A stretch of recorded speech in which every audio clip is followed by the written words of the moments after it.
Here we have a new 2022 Toyota Corolla Cross. And this one comes in the LE trim level with all-wheel drive. Comes in this beautiful sonic silver. And then our interior consists of black cloth. And the powertrain consists of a 2-liter naturally aspirated 4-cylinder engine. Made it to a CVT. So that gets us around 29 miles per gallon city, 32 highway. But as we come around to the front end here, we have our LED headlamps there. And I really like the overall design just of the grille here. Even with this one being a base model, it's kind of that black plastic, but it looks so good compared to other vehicles I've reviewed. With this one to be the cheapest trim level. But coming around to the wheels here, these are going to be 17-inch aluminum. And we get passive keyless entry on the front doors. And then here we have the controls for our power windows. So that driver's side is going to be one touch auto up and down. Then we have our power door lock controls here, and then power mirrors here. And we can lock the windows here. They utilize the door panel pretty well. Cup holder here, and then a little map pocket there. And of course, we get standard Toyota Safety Sense 2.0, so automatic high beams there. And there we have our manual driver's seat. And then if you're interested to see how much this is actually made in what country, it's crazy, 40% of these parts come from America. And that's probably more than most American cars these days.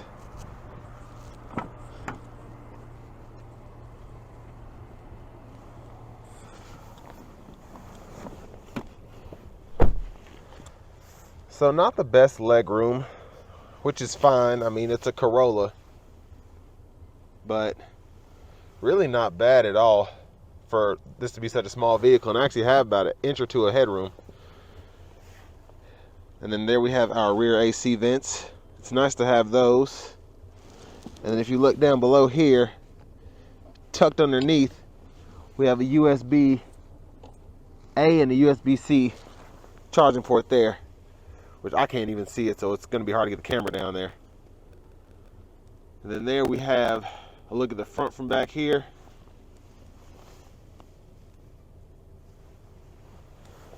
Let's go ahead and take a look at the cargo space next, if I can squeeze out of here. Okay, so for this, of course, we're going to have a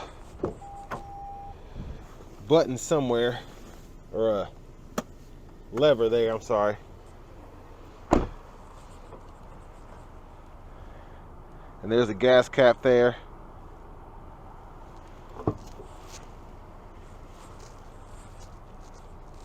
As we come around to the back here, we do have LED brake lights, which is really nice to have, especially, like I said, on this cheaper trim level.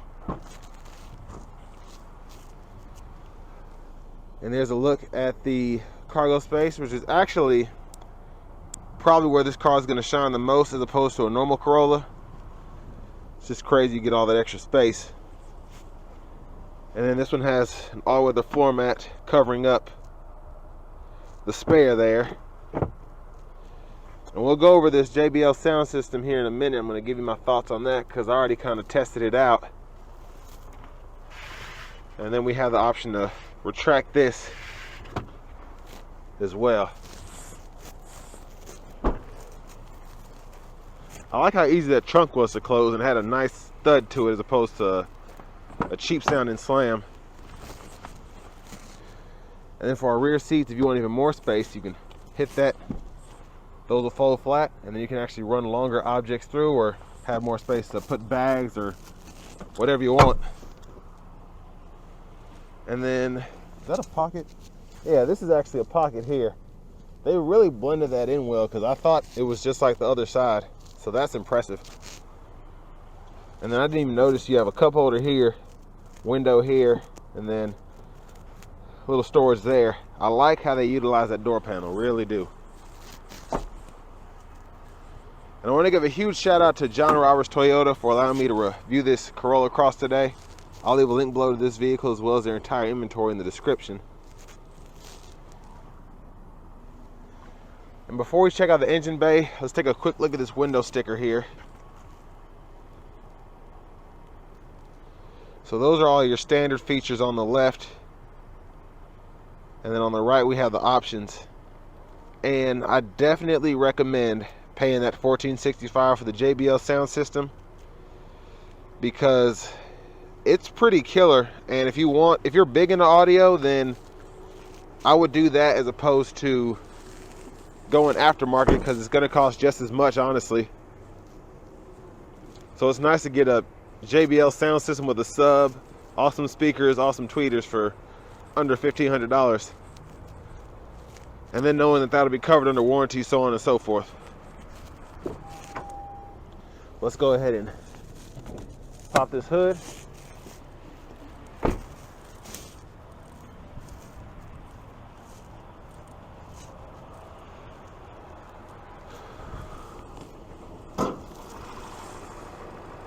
And there's that 2-liter naturally aspirated 4-cylinder.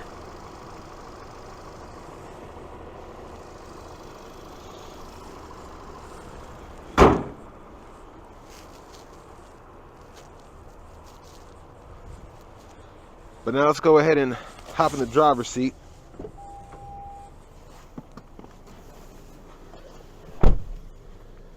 And I really like the option of having this leather wrap steering wheel, because this just feels really good as opposed to that vinyl one.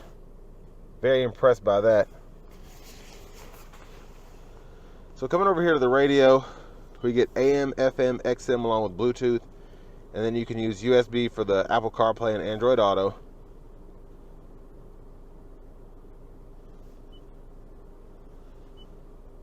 You can track your trips here in terms of fuel economy and how long you're in the car or whatever.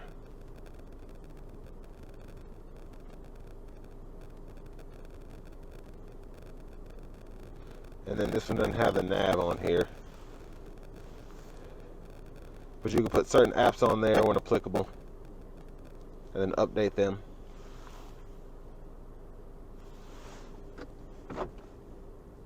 There's our backup camera there.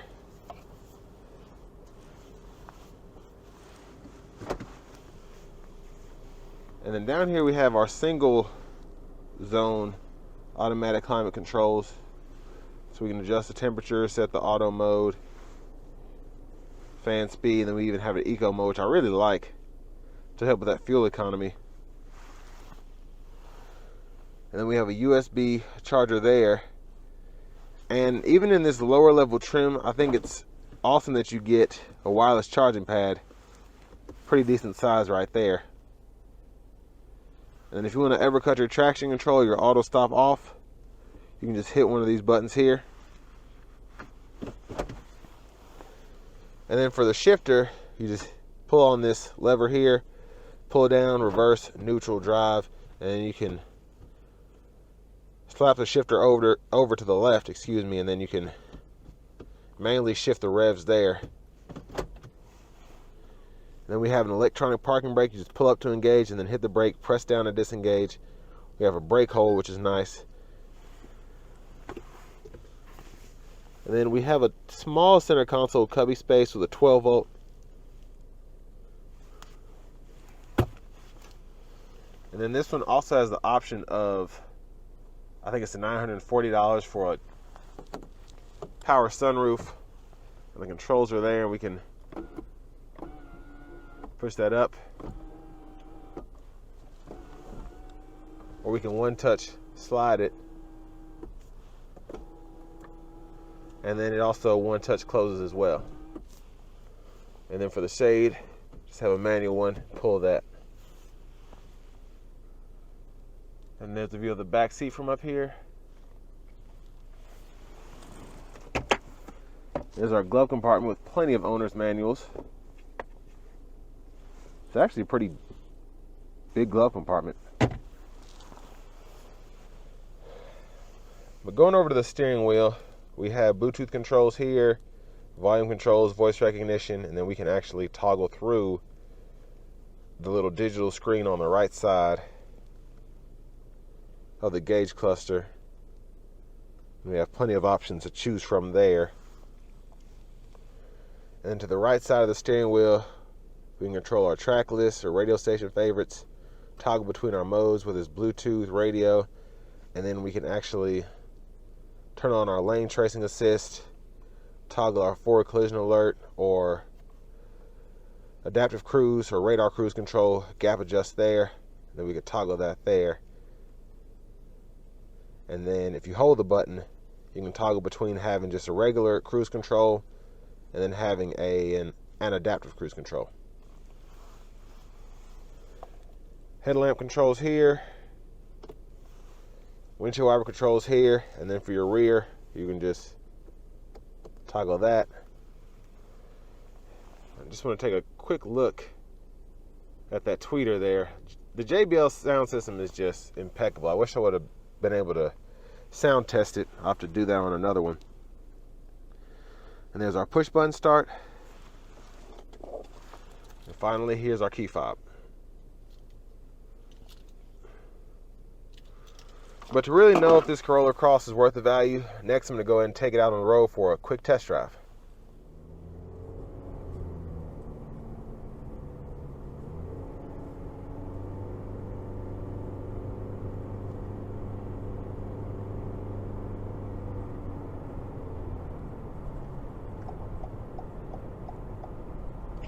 So not impressed too much by the acceleration so far, but it's pretty much as I expected.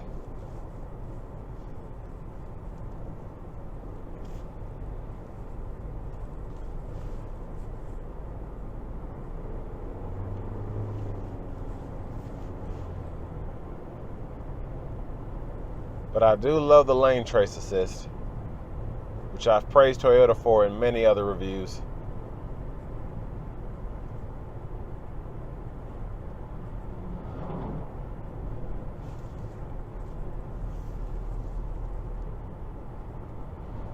But overall, the actual sound acoustics in here are a lot better than I would have expected for such a small car.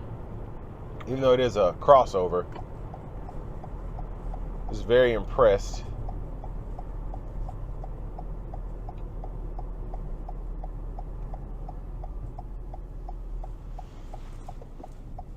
I'll give it some throttle coming out of this corner.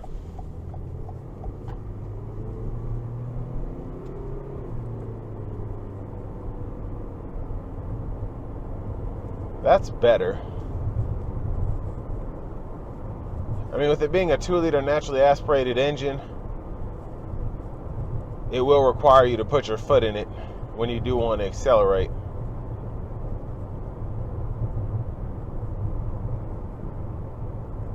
And I mean, it's not horrible, it's just not...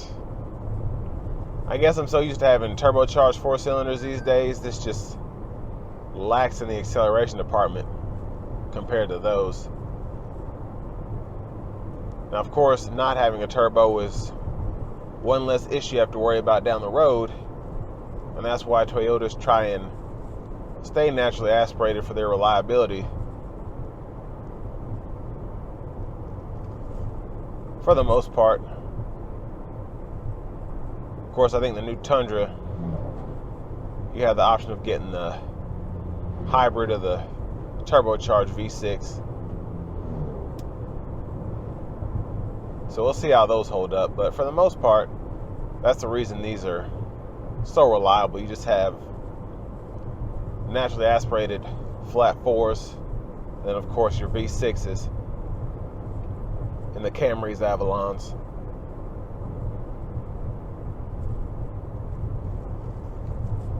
But ride quality is pretty decent in here compared to at least the standard Corolla. It feels a little bit better. Of course, that probably has to do with the platform. But I really like how there's not a lot of play in the steering wheel, even on this rougher road. It's just kind of doing its thing. And with smaller Corollas, I had a 97 Geo Prism. I'm so used to these being blown all over the road. It's kind of weird being in something this small and having, or at least feeling like I have full control.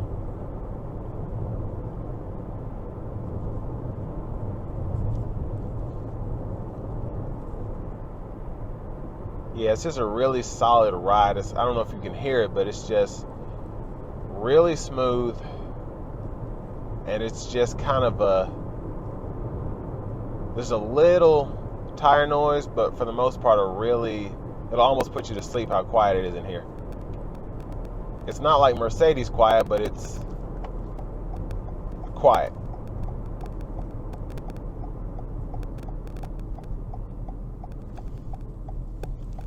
That blinker sound is pretty soothing.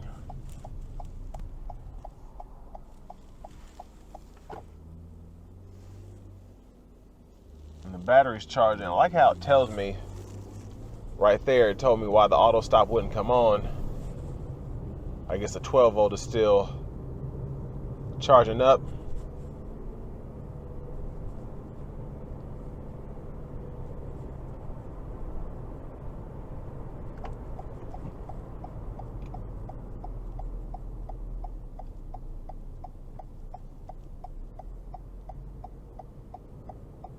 And the brake pedal on this, you had to put your foot down in it, but you have quite a bit of ways to go, which is good.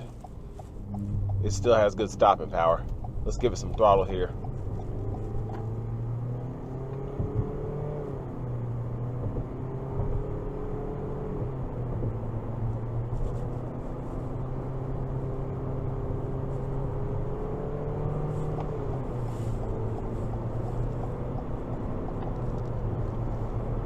So as you can see there, it did require quite a bit of throttle response to get up to speed, but it's able to do so. I just wouldn't race anybody in this thing, but for what it's for, it really is a decent car.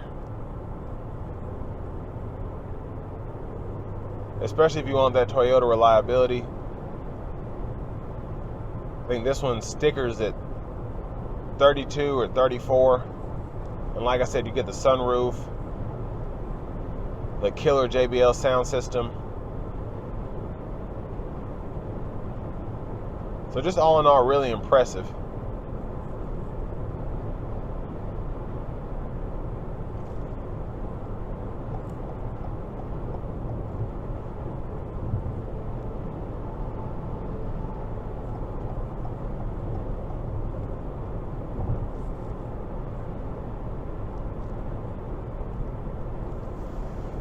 And this is where the Toyota Safety Sense 2.0 really shines, having this full range radar cruise control, the lane tracing assist, blind spot monitors. And it's so great to have all that standard.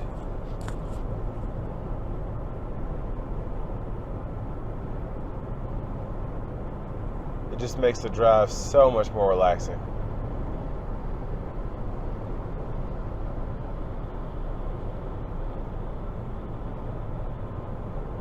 And I think what Toyota has done that's great, and even with some of your Nissans, is Chevy has Super Cruise and Ford has Blue Cruise and Tesla has their autopilot, and then of course the full self-driving, which is who knows how much. You can get this for a pretty inexpensive price and then still have the, I guess, semi-autonomous features that you can find in a Mercedes. And this system really does, I like it almost as good as Blue Cruise, just because you're not limited by having to be on the interstate, so on and so forth. And I shouldn't say Blue Cruise, I mean the Copilot 2.0 that Ford offers, because the Blue Cruise, of course, you don't have to touch the steering wheel, and it's pretty great. But like I said, for this kind of money, it's nice to be able to have those safety features.